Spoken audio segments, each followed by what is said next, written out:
Our wish tos and want tos will not exist in the future. Someday is a myth. Someday doesn't exist. If you look at your calendar, you look at how many days you're relatively promised, right? Like it's Monday, Tuesday, Wednesday, Thursday, Friday, Saturday, and Sunday. There is no someday on the calendar. So if you don't start to put the things you want to do and create on a real date, a real schedule, a real time, they will not happen. You will not someday travel to Italy. You will not someday start a business. You will not someday spend more time with your family. If it's not on a real calendar and a real time, it doesn't exist.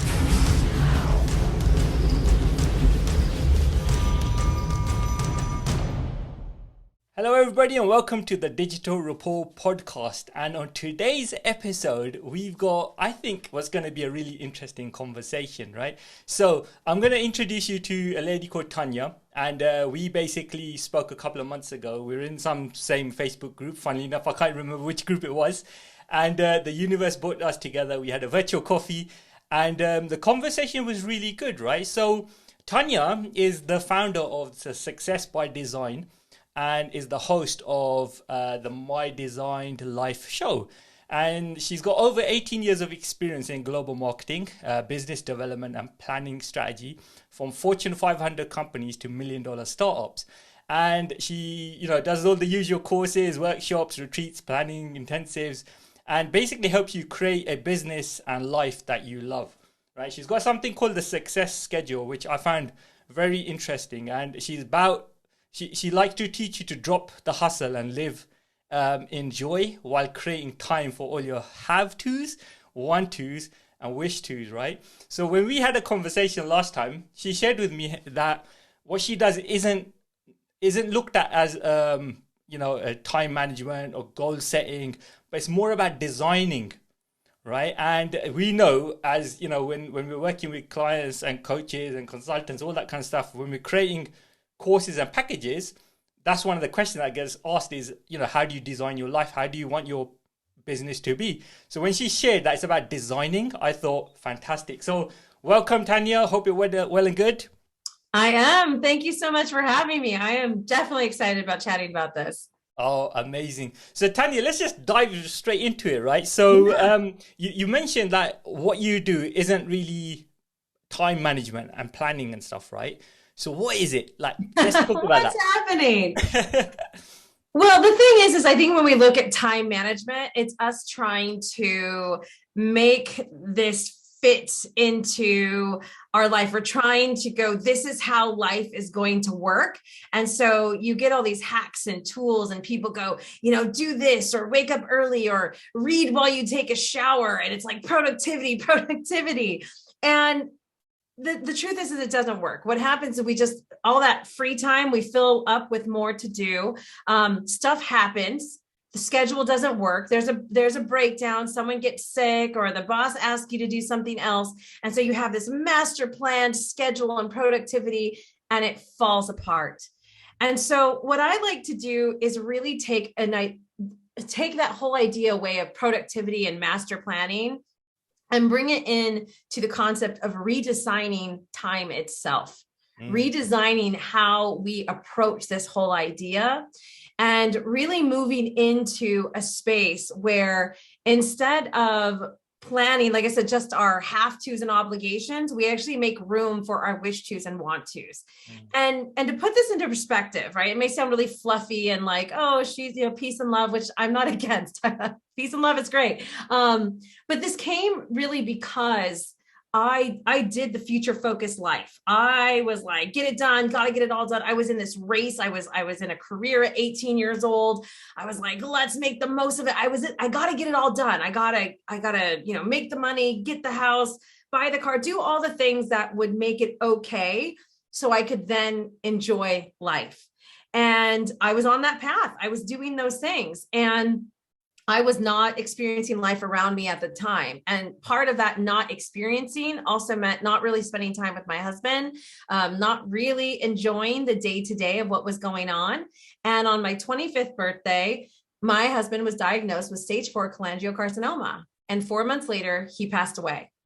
And it was a huge wake-up call of what we're doing with our time. of all the time I could have spent with him that we could have actually enjoyed, that I could have just slowed down and ate dinner slower or took the time to go for a walk.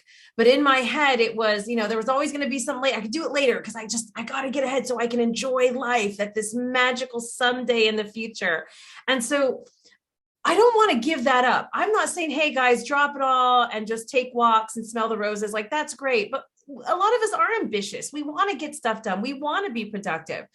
And people, you'll see on Instagram, those posts that say, be here now. And that's very lofty and inspirational, but how do you actually really do that?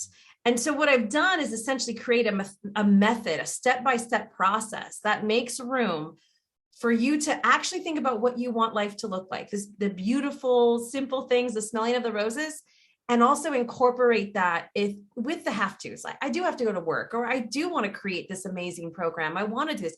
How do you really make that happen when everyone's trying to take your time? And so that was a very long-winded way to say that's how this came together. Yeah, no, that's amazing. I mean, because what you've just shared there is like the entrepreneur's hustle, isn't it? Yes. And, we're trained to look at this one day in the future, this thing may come about, and it's almost like chasing that.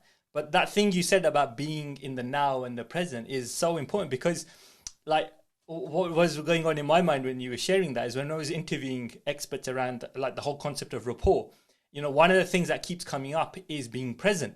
Right. And I thought about that for a moment. I said, well, this is a common thing that keeps coming up. Like, why is being present such a powerful state to be in? Right. And it's like you just alluded to there, is that it's almost like becoming present allows you to stop your thoughts, right? Get in the moment right now and think about what you're consciously going to be doing. Right. Yeah. And that's just a powerful sharing, because you can see how you're being in rapport with yourself by doing that. Yeah. Life is really happening in the now. It is the now. And I love even what you say with the rapport. One of the things we talk about, as I coach, businesses, entrepreneurs, solopreneurs, is even in our sales processes, it's important for us to be present, right? So you can have a script, you can have a goal, of course. Usually we have a sales goal.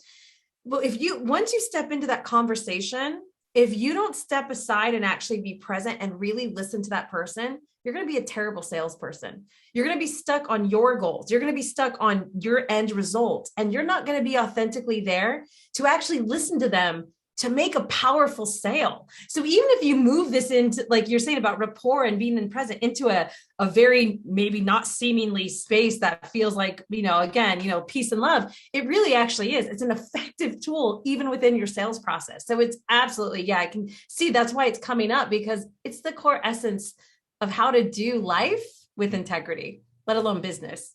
Absolutely. I mean, that's just fascinating. Let's go back to that moment then, that when you had that realization, when you had that moment, you thought, you know what, actually I need to redesign, I need to change the way I'm doing things, right? What happened for you at that moment in time, and what did that, because you said you made some steps and some significant changes. So after I realized how much I kind of had missed, right, I let pass away, it was that inspiration to go like, well, what do I want? Like, how do I live in the now? I had to rebuild my life.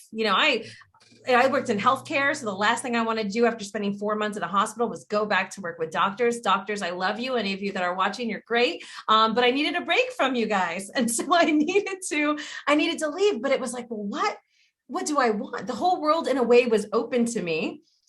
And I never really thought, like, how do I want my life to look? What kind of job would allow the day look at the way I wanted? I remember driving to the office and I used to see people jogging, at 9 a.m. And I remember thinking, what kind of job do they have that at 9 a.m. they can be jogging? Right? Like, I remember this, many, many years ago, guys.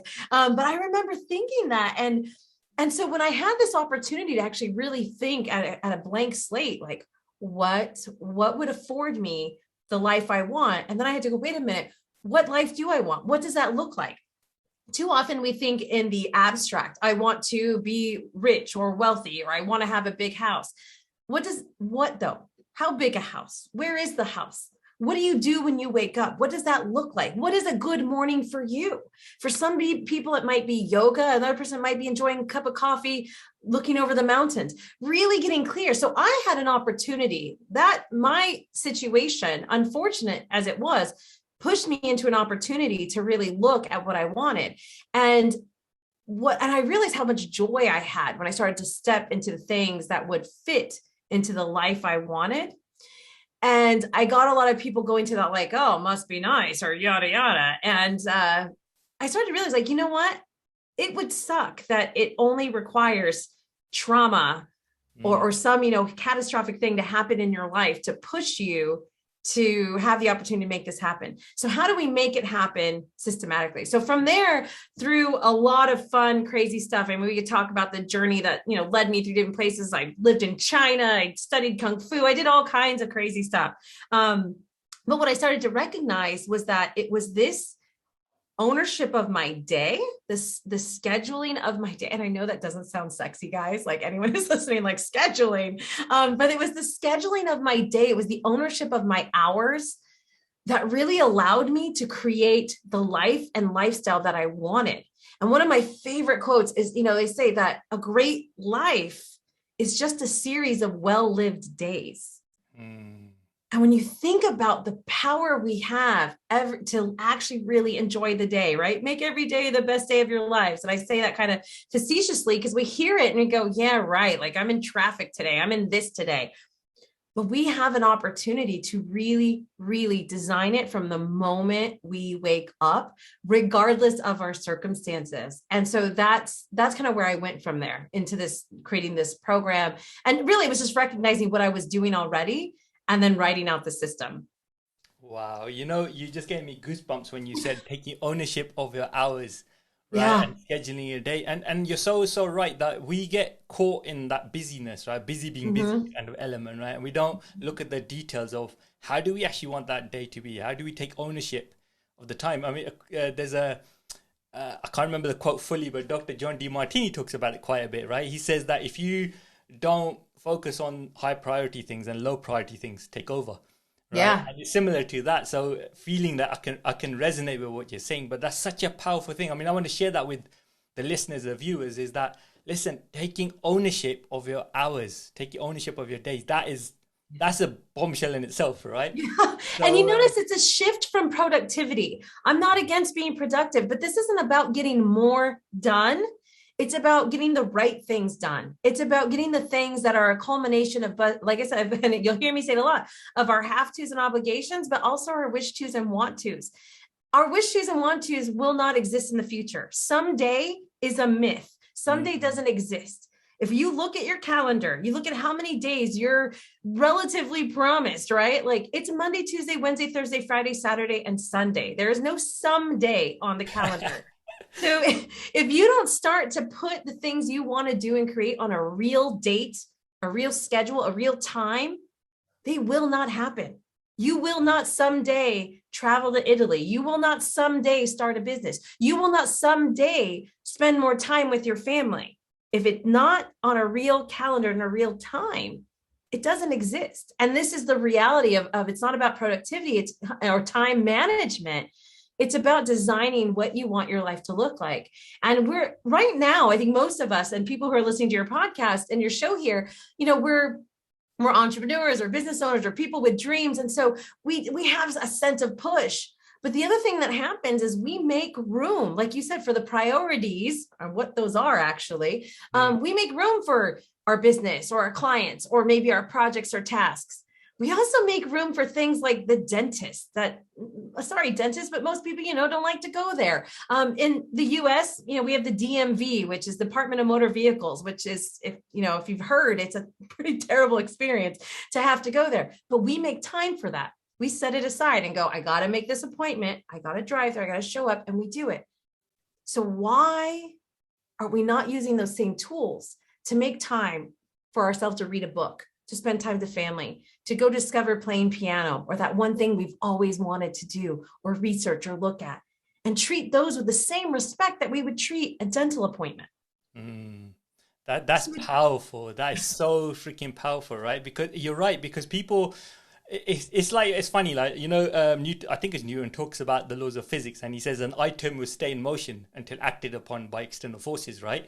Yeah. So it's interesting that our thoughts are pretty much like that as well. If you just let them go, they're going to carry on going like this until something external happens to say, hang on a minute, right? But what Yeah. you're saying is, why do you wait for the external to happen? Why don't you just create it from within and just, do the things you really want to do, prioritize those things, and then focus on those things as opposed to the someday, which doesn't exist in the day of the Exactly. Well, and in everyone's defense, honestly, 99% of us were not asked, we're not given the space or Mm, time or situation to go, what do you really want life to look like? From the time we were young, people were asking, what do you want to be when you grow up? Which is really just a way to say, how do you want to make money when you get older? mm, No one said, what do you want your day to look like? What does your morning look like? Do you want to live in the mountains? Do you want to live in the beach? Like, what do you really want your life to look like? No one asked us that. So we did what we learned. We got up, we got a job, we worked, and we just started going because someone told us or mentioned that someday it was all going to be okay. So in our defense, most of us were never given a space to do that. There was no homework given to us for that. And so unfortunately, it does tend to come in the job losses, in the loss of someone we love, in these big transitions that force us to reevaluate. And like you said, that's really what I hope to do with this, is to give people that space, even if it's 20 minutes, to take a moment and go, now that someone's asked me and I think about it, it'd be really nice if it was like this, or if I don't know, swam in the morning or took a walk, or had some coffee without looking at Instagram. Having that moment to just identify what it is, so you can have a way of planning like all the things while also still aligning with your purpose for existing, mm. right? Because if our only focus is productivity, we miss out on life, Yeah. right? Yeah, absolutely, absolutely. I mean, like what you're sharing there about, we're not taught these things. It's like we get caught up in the schooling systems, or we go into jobs or whatever. Our parents, whatever that background is, right? We're told, and they're going to teach you what they know, right? Yeah. So you think that's the only thing, and along the way we pick up bad knowledge, and we don't necessarily know it's bad knowledge. Somebody did something, it worked, and they pass it on to you, thinking it's going to work, but there's probably better ways to do it. There's probably other Yeah. ways to do it, and then not even knowing that, hang on a minute, this is a possibility for me. Like the craziest thing I heard was they said that, how do you know you're conditioned when you don't know you're conditioned, Right. right? It's similar to like, how do you know when we just don't know? Like, what can you do about it? So that's why, like, with people like yourself sharing this information, saying, hang on a minute, you can design your life, you can, allocate time to do the things that you really want to do. I think it's something that people need to hear. Yeah. Right? They get caught up in sometimes the woo or things like destiny, this and the other. All that stuff's got its place. It's got its own understanding and reasonings, right? Yes. But it's like, hang on a minute, we're here, we're part of life. There's a synchronicity going on between you and your surroundings. Surely there's some sort of influence you can have on those things around you, right? Because you choose if you want to eat pizza in the middle of the night. That's up to you, right? Exactly. Well, and that's the common thing, right? Most people come to me and come to this program because they're like, I don't have time. And they almost come with a prove it to me. Oh yeah, like I'm going to find this magic time. And truth be told, you're not going to find magic time. You're just going to actually start to take stock of where your time is really going. And what this is not about creating magic hours, but it's about planning your life, looking at the real time that you have and making some decisions. And so one of the first things that we do is walk you through your real life over the next 7 days, whatever you're doing today, whatever you're doing tomorrow. Most of us have a general idea of how that functions and works. So we have you lay it out in a way to go, okay, well, what time do you get up? What is your morning routine? If you're like, I don't have a morning routine. Everyone has one, even if it's a terrible one. Your morning routine may be scrolling Instagram for 20 minutes and then racing to brush your teeth, throwing on some crinkle clothes and getting out the door. It's still a routine. So when we start to identify these in real terms, so this is where we go from kind of this inspirational, like, yes, you can do it, to like, let's see what we're really working with. And so what we do is we play with that. We go, what does your morning look like? We block it out on your calendar. And if you don't have one, you get one. That's really important to look at. Even if it's just for this exercise, we give you a worksheet too. But you look at it and you block it out and you treat it like an appointment. You go, okay, as of now, my appointment is from 6:30 to 7:30 is get up, scroll Instagram, get ready, yada, yada. And then for any other have-tos or obligations you may have. So if you're an entrepreneur, it may be some client calls for that day. If you have a 9 to 5, it may be the amount of time it takes you to walk to the subway, or if you're in California, get in your car. It takes you a good 2 hours to get to work sometimes. Whatever that is, you start to block that out because you're not available then. You can't do other stuff. You can't, read a book usually then. Perhaps on the subway you can, whatever. So we look at those, you have to block it off. We block off your 9 to 5 or the client calls. And then most of us don't walk into our house and tip over into bed. So if you change your clothes or brush your teeth or maybe make dinner, whatever things that are consistent things that you do, we block that out as well. And you block out what time you tend to go to bed. And then we look for the spaces in between and go, well, all these dreams and goals and some days, this is where they fit. Do you like the amount of space that they have? Right? So that's the first aha moment. And one or two things happen. People they'll do this exercise and they go, holy crap, I have so much time that I had no idea was there. What's happening? Or vice versa. I have a razor thin times. I'm completely overbooked and they think they win, right? They're like, Tanya, see, I showed you, you don't have enough time. I didn't have enough time. But the real thing is to go, then what's next? Is that the life you want to live? This is what you've done. So what's the decision? Are you going to change something? Do you want it to be different? And then we can start actually changing. We can institute some moves and do something. And so really, this is where I tell people, it's not about time management. It's not about productivity. It's looking at your real time and then owning it, making some decisions about what you've created thus far and how you want it to be. That's really step one. Wow. I was just going to say what you shared there about real time. Like you said, that everybody's got 24 hours in a day, right? The Elon Musks, everybody that every business owner, everyone, and look at what they're doing with their time, how they're going about doing it. So you can't really create more time. It's like you're saying, you have to look at what you're doing and say, is this what you want to be doing for the rest of your life, or do you want to actually change it, right? So thank you for sharing that. And the thing about real time, I love that. Like, what is your real time? Because people don't relate to it. Sometimes just a perspective change that's required in their mind to be able to look at these things, right? And I was going to say, so, go ahead and, whatever you want to share in regards to the steps that people might want to be able to take. I'd love to. One of the things too, as I talked about before, is a lot of times people want to create these like ideal schedules and go, well, this, and as long as everything goes this way, you're good. Surprise, I think everyone knows life doesn't work that way. There are always something that comes in. So it's not about having some rigid schedule that goes, look, I can't do this because I've set the schedule up this way. Really, instead, it's about being so intentional with your time that you can be flexible and change things based around the ideal life you want rather than your availability. And that is huge. So especially those of us who are entrepreneurs, or really anyone in the space, if someone asks you to do something, you'll think of an open hour and go, okay, cool, that's it. Here's my schedule. It's 9 to 5 open. But instead go, do I like having meetings in the morning? Is it better in the afternoon? Do I even like meeting with people on Tuesdays? Maybe I like doing it this way. And perhaps this is what I'd like my day to look like. And then you start to go, technically, this is a perfect example of my own life. If you look at my schedule, technically I am available from 4 p.m. to 7, but I have booked that time as family time. That is family time from 4 p.m. to 7. That is when my son is home.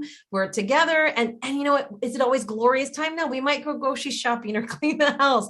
Other times we might play a game, but I don't book clients in that time. Now, here's the flexibility part. Because that time has been reserved and is there, occasionally there may be some reason that I am willing to give that time away, but I've made a conscious decision. I've gone, you know what? I can give up this 1 hour. Maybe my son and husband will go get ice cream and I don't need to be there. I can take that hour for this client. But I didn't make the decision based on availability. I made the decision based on the life I want. And at that moment, it was worth it or okay, or for whatever reason. And so this is what I mean about, it's not rigidity. I'm like, nope, that's family time. Absolutely not.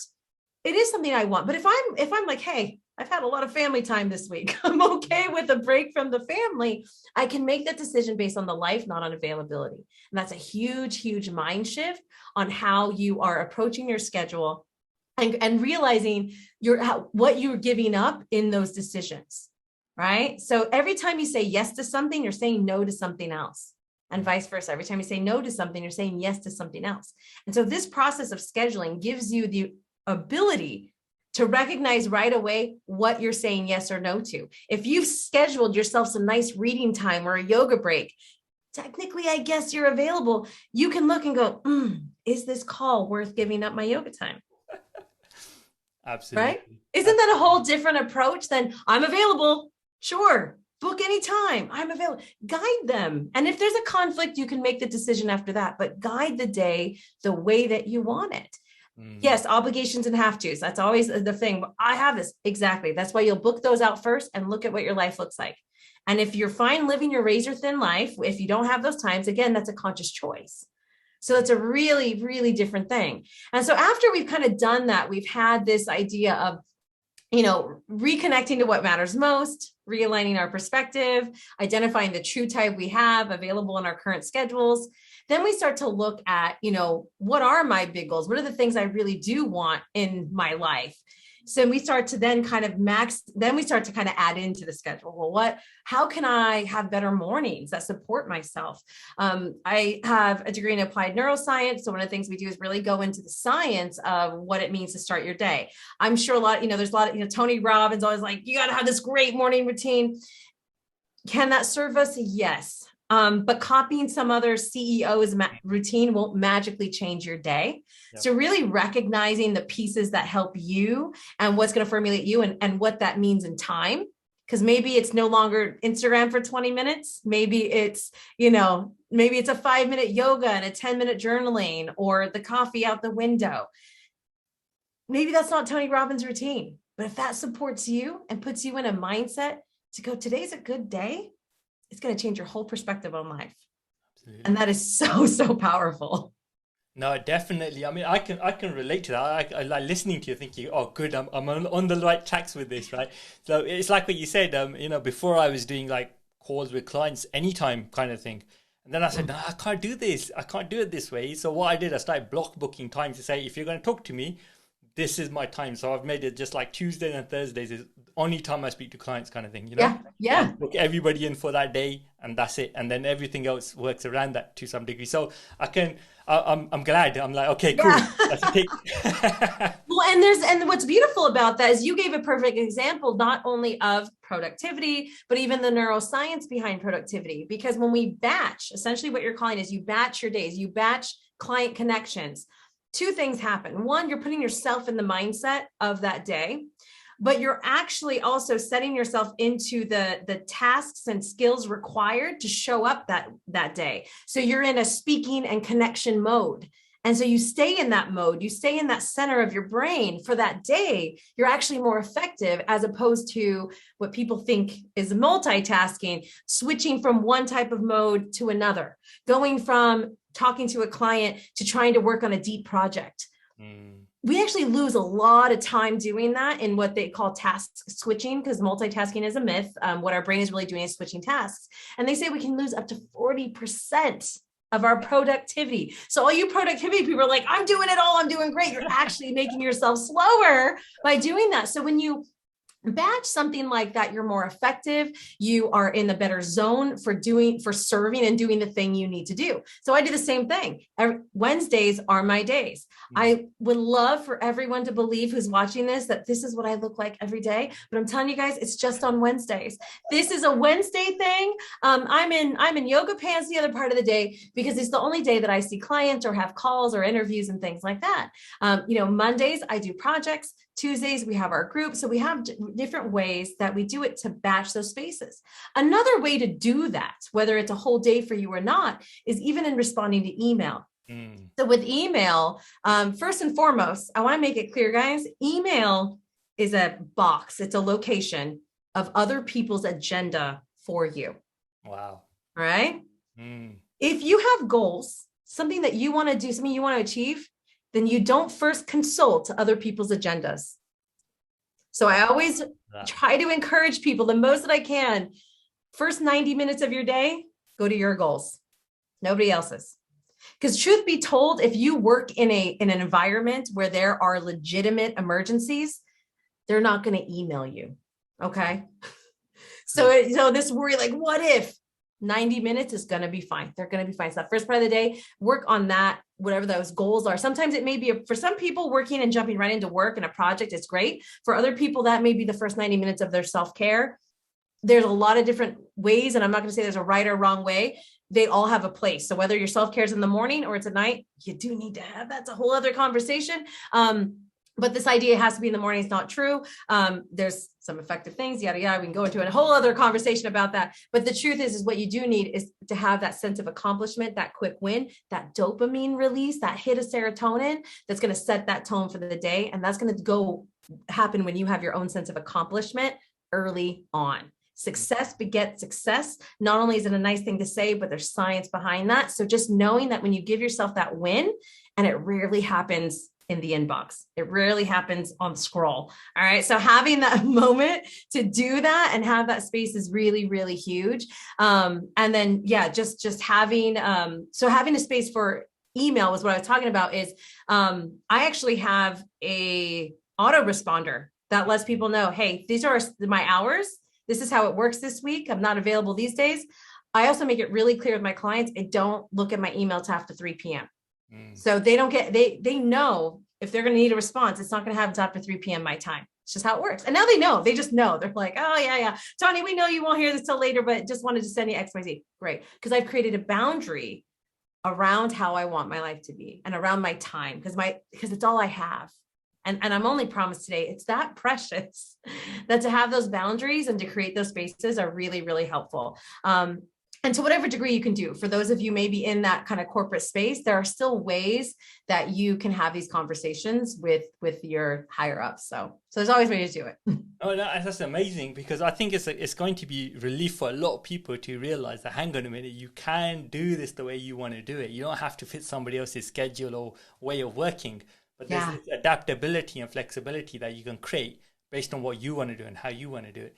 And, you know, I think it's like you said, you create those boundaries, it works, because otherwise you train your clients or your relations on how to behave with you, isn't it? Yeah. If you end up texting them in the middle of the night, they think it's okay to contact you because you've just said to them, haven't you, by responding.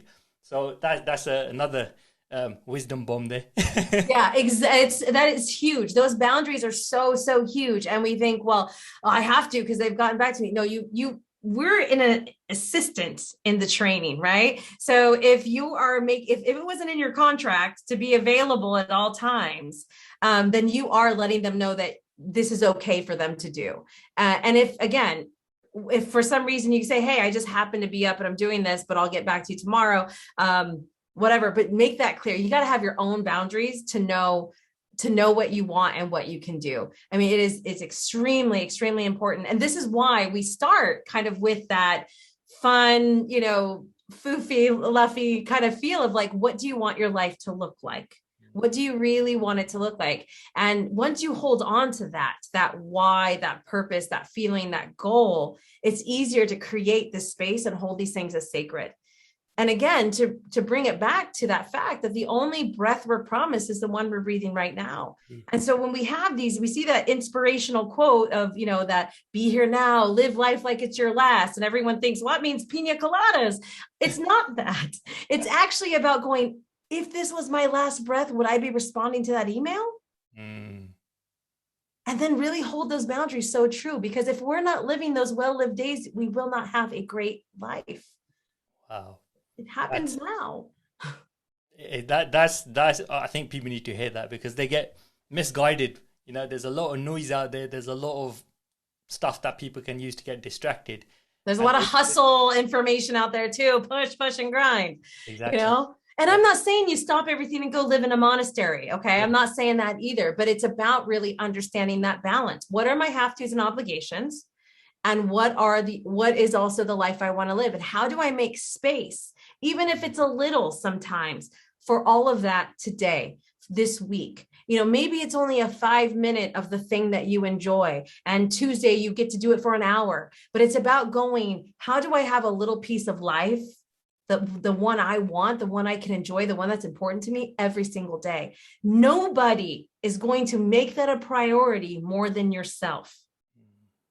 That's it. You're the only person that you have to answer to on that deathbed. And that's the truth of it. They're not going to stand there like, well, he was always on time and he always checked his emails. Like, those people won't even be standing there. So again, you're the one to say, did I do the best of my time here? Was it a good run? So that's really, remembering what matters most to us, and then finding a way to make room for that each day, each week, year. We need to have, all of that in that same place so we can live that. That's what living your best life is. People, we see this, living my best life is I'm always on the, boat in the Bahamas, and I'm always doing this and I'm always doing that. If that was the case, why do people in those situations sometimes kill themselves or end up depressed or because that's not the answer. It's about the daily moments of the combination of all of those things. So I don't want to bring us into like this down mode, but have that gut punch for yourself real quick to go, this is beyond just like fluffy, lovey feelings about best life. This is really about taking the steps to own that in the small spaces at 6 a.m. tomorrow, at 3 p.m. on Friday. It's really about that. Absolutely. I mean, what you're saying there, I mean, you used the word joy a few times, and I think people forget, especially entrepreneurs, they forget that, the reason they started what they were doing is because of joy, you know, and somewhere along the line, routines, patterns, whatnot, that joy goes, right? And they're not reconnecting with that as well. And when the joy goes out of something, that's a downer, right? So yes, it's important. And so many of us became entrepreneurs because we want an impact. We have this beautiful vision and all this, and then we get caught up in the work and the grind. And then unfortunately, if depending on who we're following on social media or where we are, it will encourage that. It will move further to say, yeah, you got to do it, got to suffer, got to do this. I am not saying you won't have hard moments. I'm not saying that there won't be times in your life that require a sprint of your head down and nose to the grindstone. There will be, but the difference is you'll schedule it. It'll be a beginning and an end. One of the things we talk about in our group for our entrepreneurs is about like intentional hustle. I don't usually use the hustle, but just intentional kind of chaos. If it's intentional, you can go, look, guys, team, whatever, this is going to be nuts. I want to get to a point where we're going to do 5 podcasts a day, or we're going to get all our emails done, and it's not going to be fun, and I'm not going to have a good week, and I might live in my pajamas every day. But on Friday at this time, that's it. And then I'm going to have, extreme work with extreme rest. I'm going to take 3 or 4 days off to recover. I'm not going to work that next Monday, Tuesday, and then we'll move here. So you'll have sprints. You'll have moments where this kind of life, this thing we've chosen to do, will require that of us. But if we don't give it a definitive beginning and end, it becomes the norm. And then we lead to burnout. Mm-hmm. So all of this comes back to intentional planning, even the chaos. And again, too, there will be unknowns that happen. Mm-hmm. But the difference is you can grab that planner out, you can look at it and go, well, I was going to do my yoga. I was going to do my book reading. That's the only examples I always have. Whatever the thing you're in. I was going to ride my bike, or I was going to learn to play piano. I was going to research what squirrels do when they go to bed, whatever it is. Okay. And you go, okay, so if this new task is going to take over those things, where can these things go? Do they have another home? Is there something else that I can switch around and move up? So again, it's not about that rigid schedule. This is actually very much about flexibility. This is just intentional flexibility. And it's taking into consideration you, not just the other person's need, the other corporation's demands, or anything like that. It's going, does this also align with the life I want to live? That's all. That's really it in a nutshell. Wow. No, that's amazing. I mean, you touched on it. I just wanted to quickly, you mentioned about the beginning and the end, right? Because as you were sharing that, I was thinking like, you do get people who get on the path, they start to do these things, but then they fall back. Mm-hmm. Mm-hmm. caught back in their own little habits again. And what can people do to move beyond that and make sure whatever their new path is, Yeah. it works Well, for them. the fun thing about this process is that we actually work in real time. So it's, as opposed to like you're having to adapt to a whole new system, you actually have a system, you just never quantified it. You just never saw it in these lens. This is like red pill, blue pill type of thing, right? You just finally are like, oh, okay, that's what my day actually looks like. I only have a half an hour here, or I have 3 hours there. I never saw it that way. So then once you do that, you actually can make intentional decisions about what to do with that time. So with that, we've had so much success with Success Schedule. We've had it with people who are retired. We've had it with busy moms. We have a gal, talk about busy. She's an entrepreneur and has 6 kids and homeschools them. And part of her business has to do with gardening. So she actually has to be out in the garden toiling and growing a business. Okay. And this allowed her to see exactly where she had a moment. She started to go, you know what? The only time I have kid free and with focus is like at 4:45 in the morning. It was not an ideal time, but when she recognized this is the only hour that my business has a chance to exist, the motivation to wake up, it was easy. Because in your head, you think about some day in the future and some hour in the future. Okay, this is what I have to do today. When today? When? And if you just think that hour is going to appear, you're going to find this moment and magically shift into that mode. It does not work that way. If you go, I'm going to do it after my long day of work, and that's when you're burnt out, you're not going to do it just because that hour is available. But when you recognize this is it, and this is the goal I have, and that's what's so wonderful about this, the motivation naturally comes. And then in addition to that, the thing we do give you an opportunity to do is to look at some other habits you may want to move in and go, like, maybe you do want to, do the yoga in the morning or journal or whatever, or have a new evening routine. When we do that, again, what we've done with you is you've actually created the time. You've stacked that into something you already do. And so now like, oh, I wake up, this is when I do coffee, this is when I do this. And so more times than not for us, we're helping you add things that you've always wanted to do and just haven't done or didn't have the time for. So we don't tend to have a lot of people fall off because they're like, I always wanted to be able to go for my walk in the morning, or I talk to my friends more often, or anything like that. So fortunately, this really it's slightly different than like, we're trying a new habit to change you. We're really just making it clear now where you're going and what your life looks like. Yeah. No, I think that's amazing. I just wanted to just quickly pick up on 2 points before we close off, kind of things. I know your son's going to be arriving home soon. You're gonna respect that time as well. So you mentioned like the question before was about if people go back off track, kind of thing. But then you've also got this thing about real time. So when they're working with you, you're kind of coaching and mentoring them through that time frame. So if they're getting problems, they're able to chat to you, they relate to you, and you can kind of reframe it for them and help them go along. Do you find that there's a certain time period after which it becomes easier for them? Like, when's that aha moment probably kicking in? No? Yeah. Well, so part of the end part of the program is you first start off looking at your real life, wherever you start, doesn't matter what day you start, over the next 2 weeks. And then by the end of which is a very short program, doesn't take you a long time to do it. You actually make a 30-day calendar of yourself, kind of identifying the things that are already quote unquote in stone, because really in life, we don't have anything in stone, but the things that feel like they're immovable. And then you start to see and plan ahead. So now when we first start, we deal with the reality of the next 2 weeks, right? Like that's usually already kind of pretty set for a lot of us in some way or the other.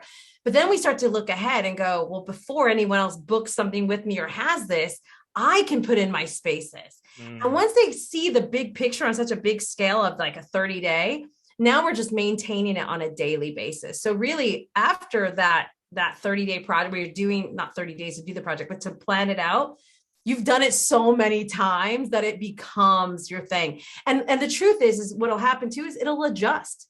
You might be a morning person for a while. I love to get up. I know people are just going to freak out with this, but I love to get up at 4 a.m. Like 4 a.m. I love it. I love it. I love it. Truth is, sometimes I have late nights. And sleep is important. So pushing through and be like, I'll go 5 hours is not ideal for me. I have a background in healthcare. I work with a lot of doctors as my client. So I don't get away with, deprived sleep. So the truth is, it may be a 5 a.m. It may be a 6 a.m. Well, really hard night might be a 7. So I have to go there and adjust what that day looks like. I may choose for a season to say, you know what, this is going to be more of a 5 a.m.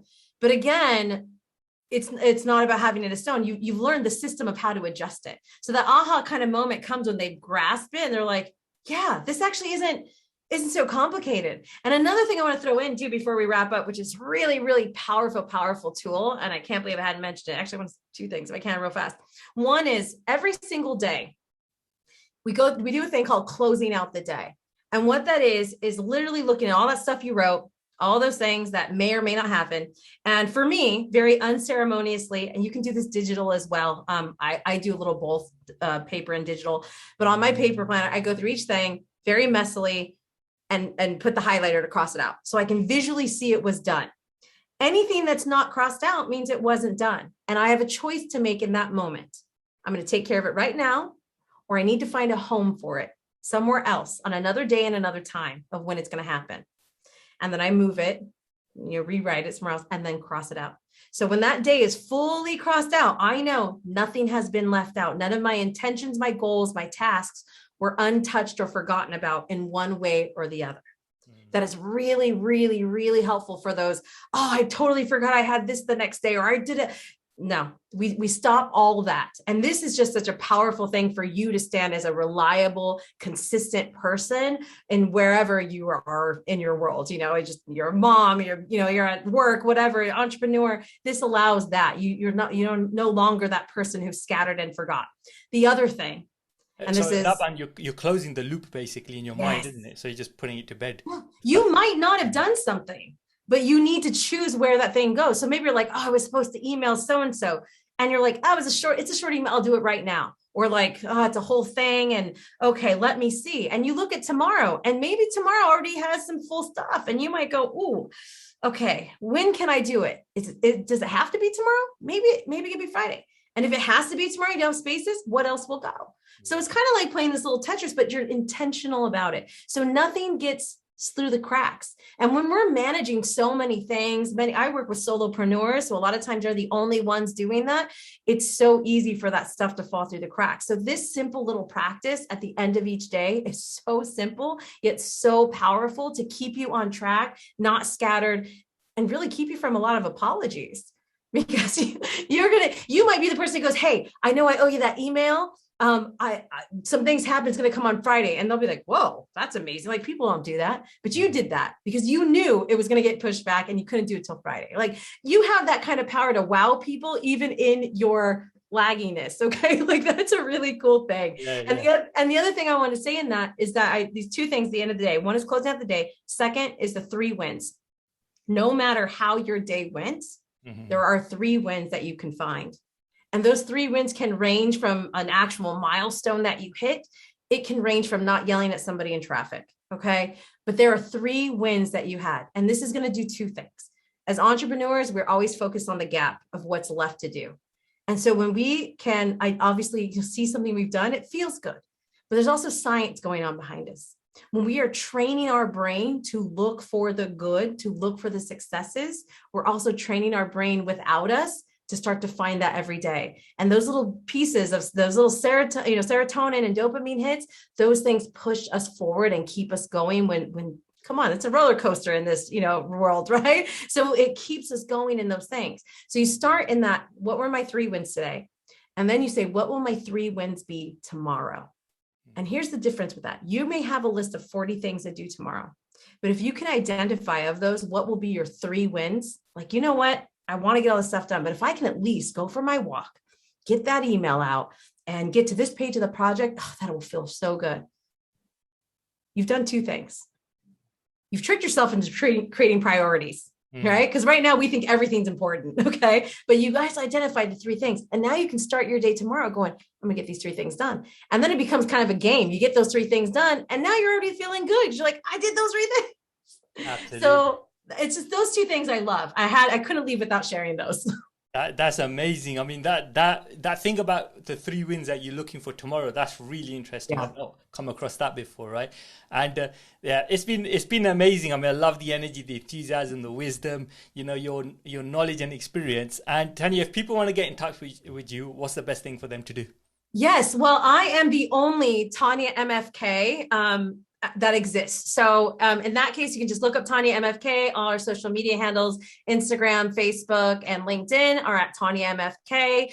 You can also come and visit us anytime at our Success by Design group. That's our private group. You can come as a guest to see what it's like to be with these awesome people and have that training support to create your strategy. And of course, you can always come. And if you're curious about your own personal performance or strategy or your business strategy, I do meet one-to-one to give bespoke reviews.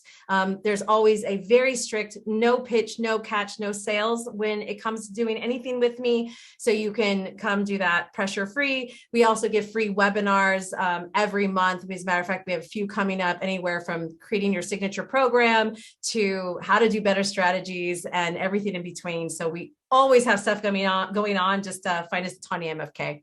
Oh, fantastic. Tanya, it's been amazing. I really, really appreciate you and your time. And I look forward to the next one, really, if that's okay. Yeah, I would love it. I love it so much. No, thank you so much for having me on Digital Rapport. This is what rapport is, right? Right here. I'm feeling, I feel like you're there with me. I don't feel like you're on the other side of the world somewhere. It doesn't feel I like know. that. Well, one day I'll just have to fly over there and we'll make it happen. Absolutely. All right, Tanya, thank you very much. Okay, everybody, I hope you guys enjoyed that. Until next time, signing out. Thank you very much.